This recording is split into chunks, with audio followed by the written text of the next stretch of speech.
ત્રિકોણ બાગ કા રાજા હું માનું છું ત્યાં સુધી 25મું વર્ષ ઉજવાઈ રહ્યું છે.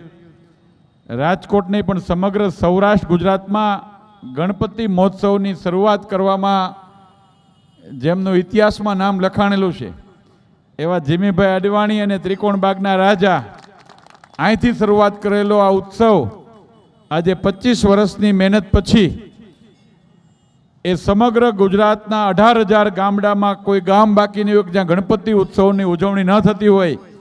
આવી જાગૃતતા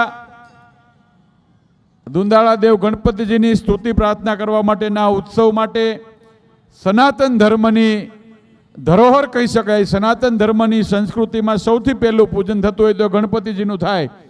એ ગણપતિજીના આ ઉત્સવને ગુજરાતના ગામડે ગામડે સુધી લઈ જવામાં જેમનું અહમ યોગદાન છે એવા ભાઈ શ્રી જીમીભાઈ અડવાણી એમની આખી ટીમને આ ગણપતિ પર્વની પાવન સંધ્યાએ હું ખૂબ ખૂબ શુભકામના પાઠવું છું.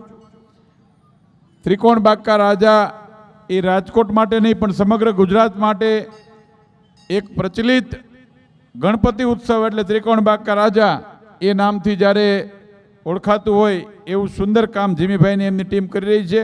એમને આખી આયોજક ટીમને અભિનંદન આપું છું અને સાથે સાથે ગણપતિ દાદાના ચરણોમાં પ્રાર્થના કરીશ કે આખી ટીમને જીમીભાઈને એમની આખી ટીમને એવી શક્તિ આપે કે આપણને આ સનાતન સંસ્કૃતિનું દર્શન વર્ષો સુધી કરાવતા રહે એવું સુંદર મજાનું આયોજન દર વર્ષે કરતા રહે.